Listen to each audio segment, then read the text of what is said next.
So we are continuing with the theme here in The Way of Abiding of ineffability.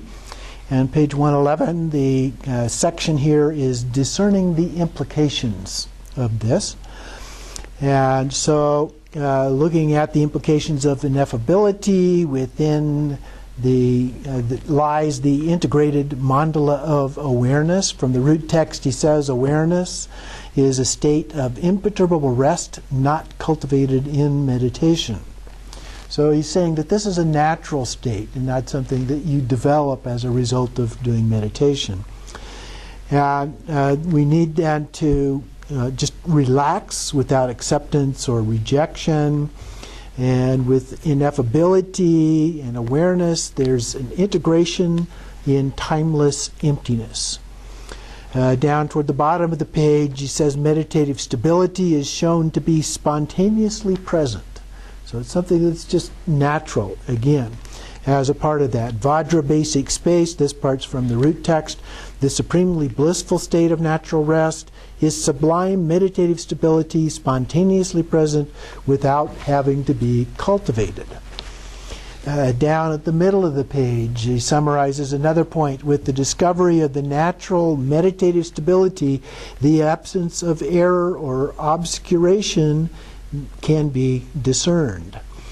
And so we're able to actually see it more directly without any errors in our perception of that.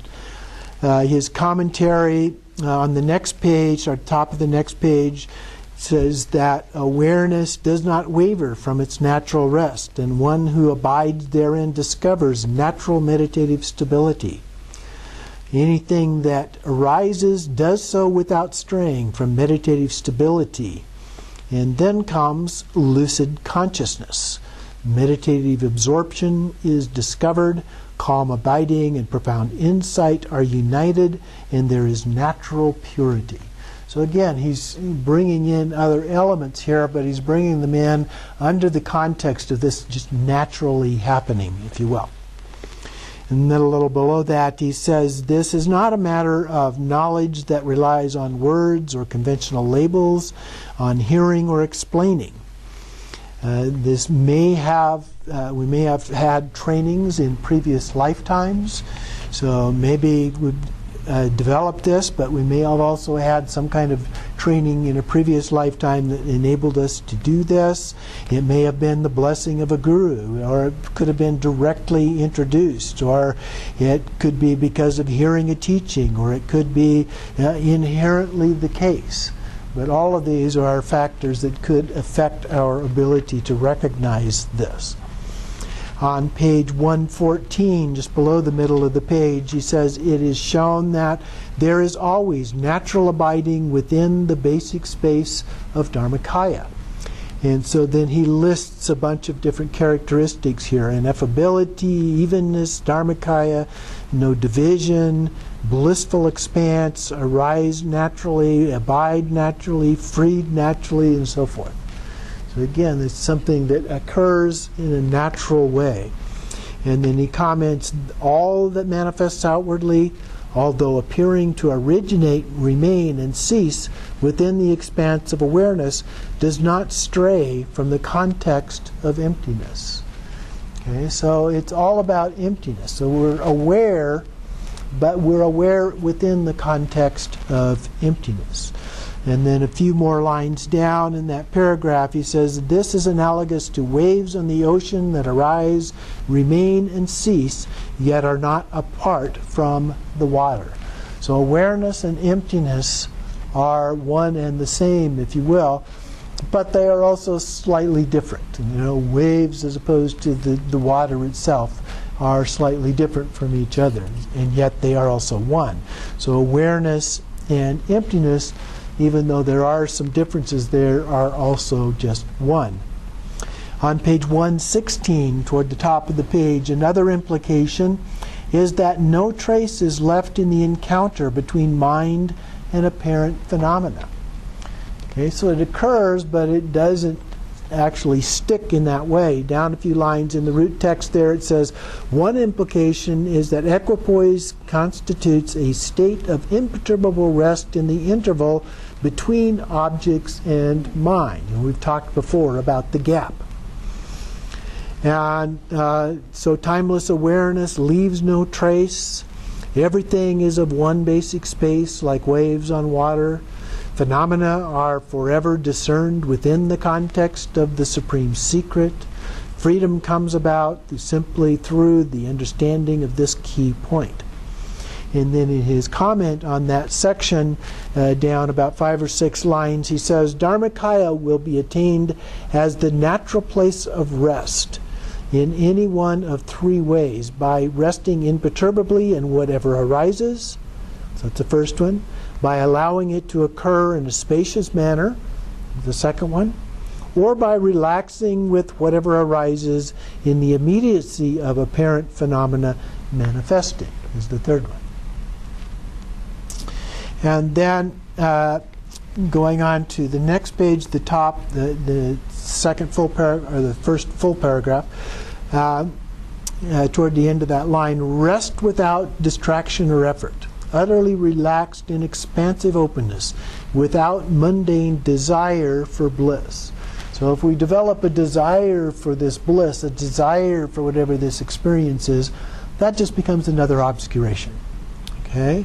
And then he quotes from the great Garuda, abandon desire for bliss, for this harms the mind. Rely on resting naturally. And then down below that quote from the great Garuda, he says another implication is that vast expanse of being is spacious awareness. And the last part there of the root text, he says that enlightenment is a spacious and timeless expanse. Enlightenment is a spacious and timeless expanse. And then in his commentary, the last 2 lines there, all phenomena arise within the expanse of awareness, abide within it, and are freed within it. So phenomena arise in our consciousness, they abide in our consciousness, and then they disappear from our consciousness. On the next page, from Deep Immersion in Awareness, the last 3 lines here, although they arise unequally, they arise from basic space of their equalness. Although they abide unequally, they abide in the basic space of their equalness. Although they are freed unequally, they are freed within the basic space of their equalness. And then down below the next paragraph, another implication is that causality is transcended. And so within, on the second line there of the root text, a natural state of rest is effortless and spacious. And so starting on the third line, the end of the third line of the commentary there, one reaches equilibrium without having to do anything. Then it continues on 119 with the next section, embracing the larger scope, kind of broadening that experience out then. And he talks about, from toward the bottom of the page, the 6 expanses. So turning the page over, and down toward the bottom of 120 there, he says, all of this is my, Samattabhadra's, mind. Okay? So it is the mind of Samattabhadra. It's the ultimate transcendence of all of this. Continuing on the next page, 121, in the middle of the page, the larger scope transcends cause and effect, effort and achievement. And so from the root text, samsara is just a label. And skipping a line, liberation is just a label. So we put these ideas of things on them, and then he goes through another section here talking about various attributes and so forth, and he quotes from the all-creating monarch in the last half of the page there, Awakened mind is like space. In the nature of phenomena, the nature of mind, like space, there is no view to be cultivated, no samaya to be upheld, no effort to be made in enlightened activity, nothing to obscure timeless awareness, no levels on which to train, no paths to be traversed, no subtle factors, no duality, no dependent relationship. There is no definitive or conclusive statement concerning mind. Since it is beyond value judgments, there is no specific instruction to follow or decision to be made. This is the view of awakened mind, great perfection.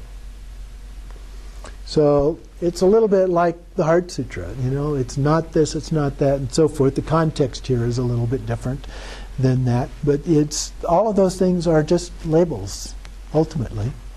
They are helpful to us in some way, in a relative level, but at an ultimate level, they're just labels. They get in the way. Continuing on then at the top of page 124. It is shown that ultimately, within the larger scope, nothing need be done. Okay? It's already there. It's naturally there. We don't have to do anything.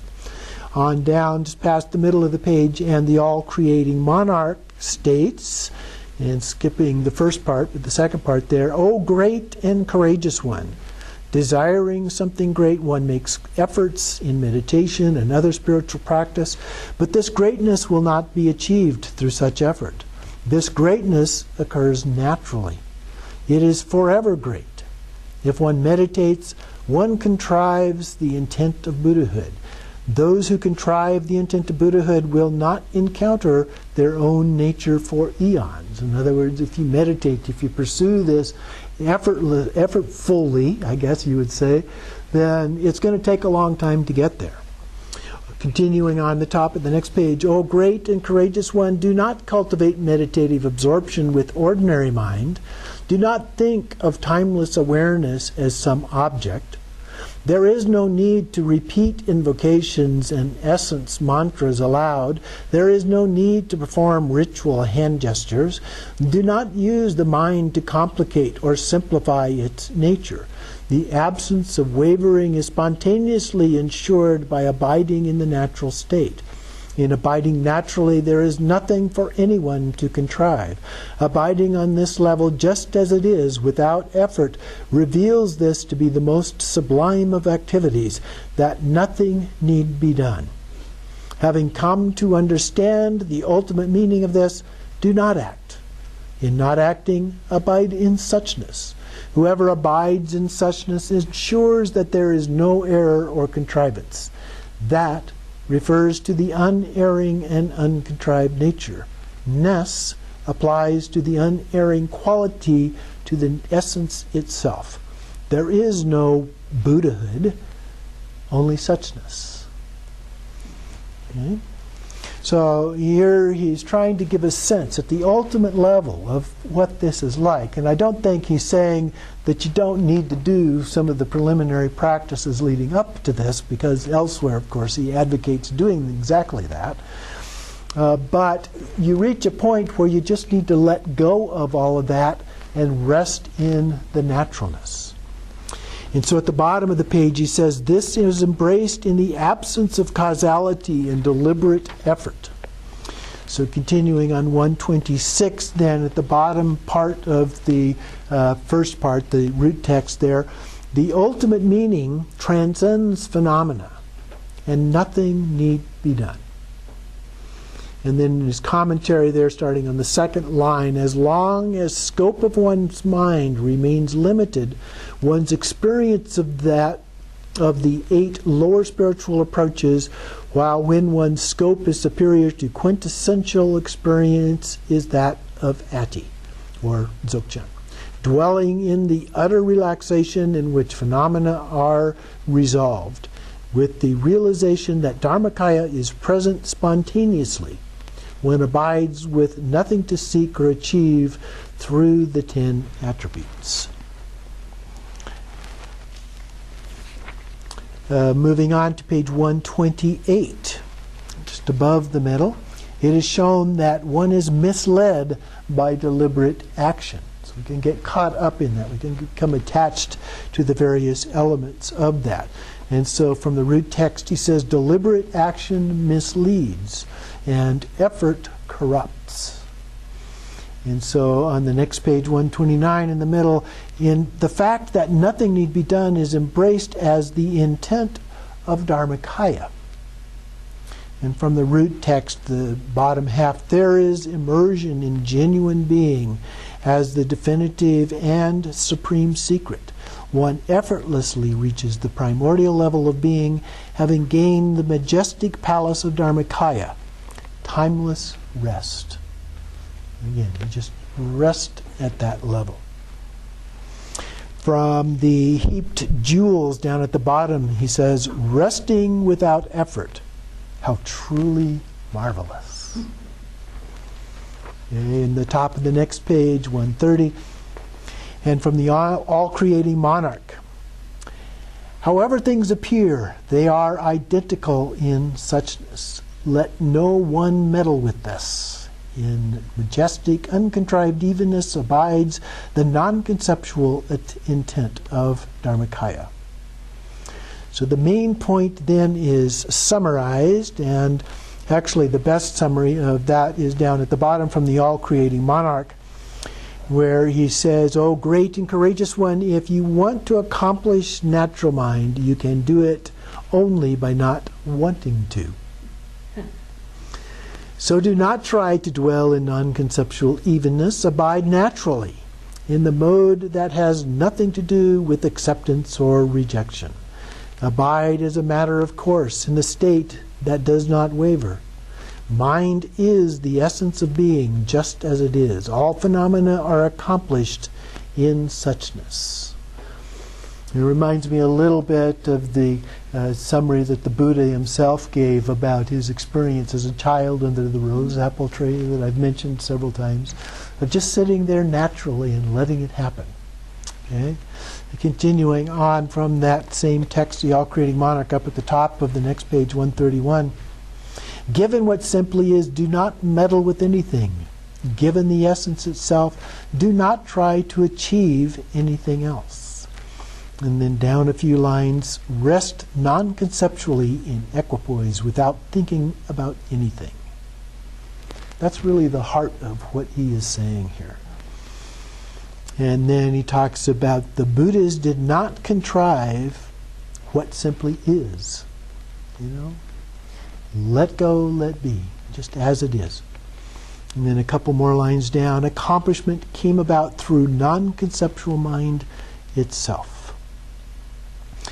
And then we go on into another section here, coming to the decisive experience. Now with a certainty in one's mind brings one to the definitive conclusion that all phenomena are by nature ineffable. Beyond words, one comes to the decisive experience of inevitability. So first, from the root text, the decisive experience of ineffability is the ultimate heart essence. All phenomena are ineffable by nature, beyond existence, beyond non-existence. There is no duality. The ultimate heart essence cannot be characterized as something. It just is. That's that suchness idea. On the next page, 132, down below the middle just a little bit, a decisive experience that those who reify the characteristics of things are worthy of compassion is shown to lie in transcendence of reification and fixation. So others reify things, so we need to have compassion for the fact that they are doing this, because they are becoming deluded through that process of reification.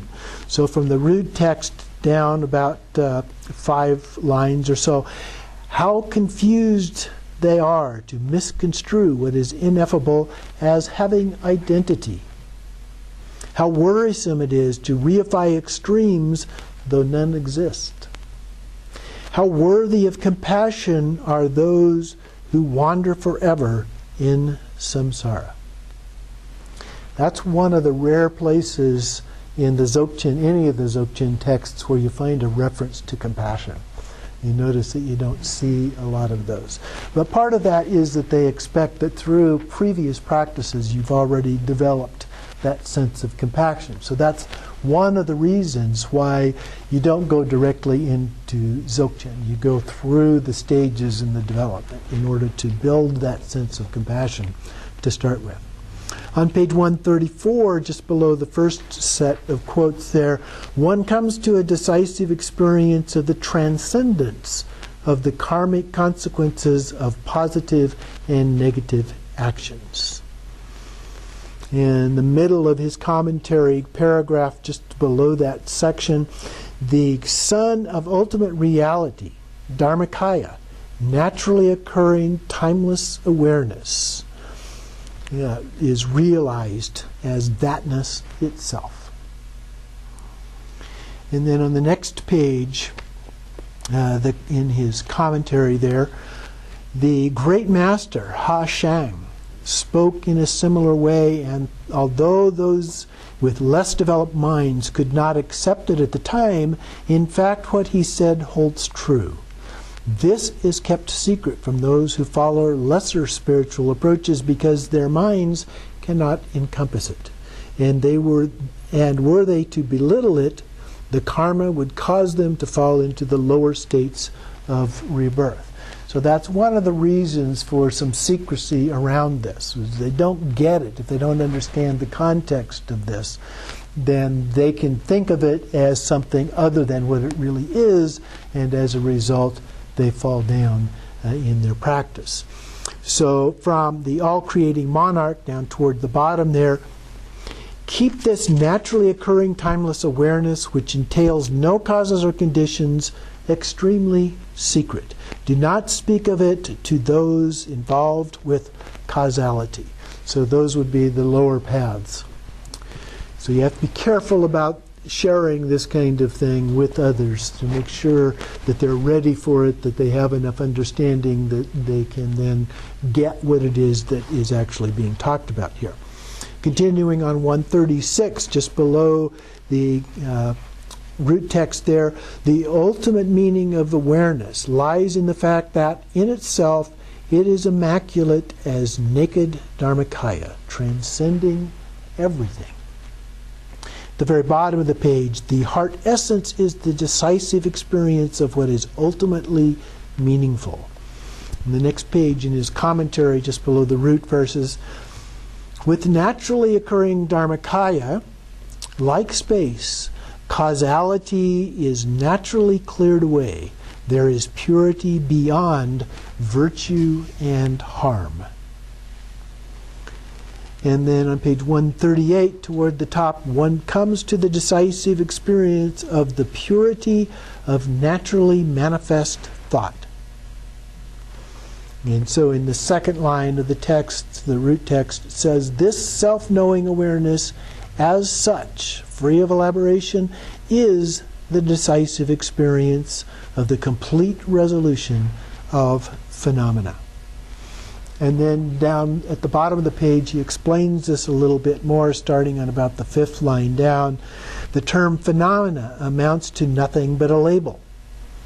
With the final decision that is beyond characterization and expression, one immersed in genuine being who has realized suchness has enlightened intent that is totally free and without any particular point of reference.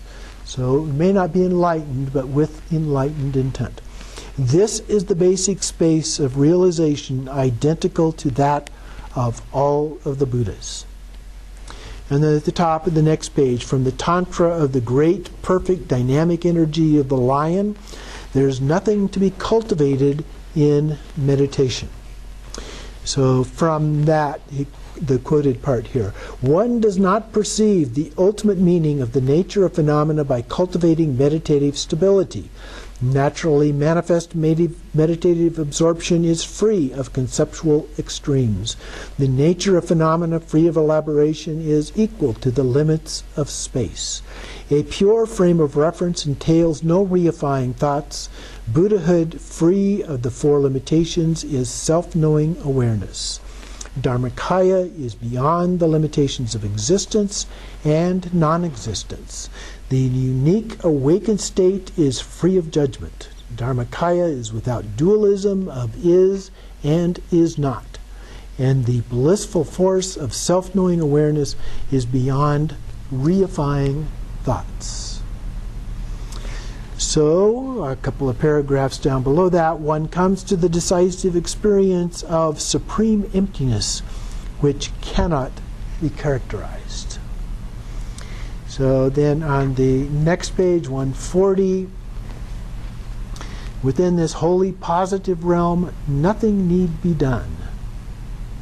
A wholly positive basic space, the space of Samittabhadra, ineffable. While there is labeling, there is no confusion or its opposite. One comes to the decisive experience of the phenomena being completely unnameable. This is the way of abiding that is natural, great perfection. Okay? So, even though there is labeling, words come up, thoughts come up in the mind and so forth, we recognize them for what they are. And we let them come and go. But we understand beyond that, this unnameable Dharmakaya, the name of the unnameable, the name which must not be said, is what we're talking about, this, the great perfection. And then toward the bottom of the page, from Samittabhadra, mirror of enlightened mind. The infinite expanse of enlightenment, unobscured and totally pure, since there is no construct of anything to be obscured, there is no obscuring factor to be refuted. And since there is no Buddhahood, not even the label Buddha exists. Since there is no reification, not even the label ordinary being exists. Since there is no conceptualization, confusion due to non-recognition does not exist. Since there is no fixation, the concepts of discursive mind also do not exist. Since there is no attachment, the habitual patterns of ordinary mind also do not exist. Since there is no past, not even the label future exists. Since there is no present, not even the label afflictive emotion exists. Since there is no ultimate reality, not even the label relative reality exists. Since there is no awareness, not even the label non-recognition of awareness exists. Since there is no Buddhahood, not even the label ordinary being exists. Since there are no teachings, not even the label teacher exists. Poof. End of my job. But you get the idea. Again, it's a lot like what we see in the Heart Sutra. It's also like the tetralemma or tetradilemma of Nagarjuna, where he talks about it not being a thing, not being no thing, not being both, not being neither. And so it transcends all of those things. So then on the last page, 142, from the Tantra Without Letters, in the view of naturally occurring timeless awareness, there is no object to be investigated. There were none in the past, there will be none in the future, and none whatsoever manifest in the present. There is no karma, there are no habitual patterns, there is no non-recognition, there is no mind. There is no discursive consciousness, there is no sublime knowing. There is no samsara, there is no nirvana. There is even no awareness. There is nothing whatsoever that manifests as timeless awareness. Since naturally occurring timeless awareness has no life force and is beyond the limitations of positive or negative, since there is no deliberate action, outer objects and inner mind are transcended. I like that label, speaking of labels, of transcendent awareness, the idea of just transcending all of those. And so when we talk about ineffability, it's doing exactly that. It's transcending all of those things. So at the very bottom he says, from the precious treasury of the way of abiding, this is the commentary on the first Vajra topic, reaching the definitive conclusion concerning the utter inexpressibility of all of phenomena.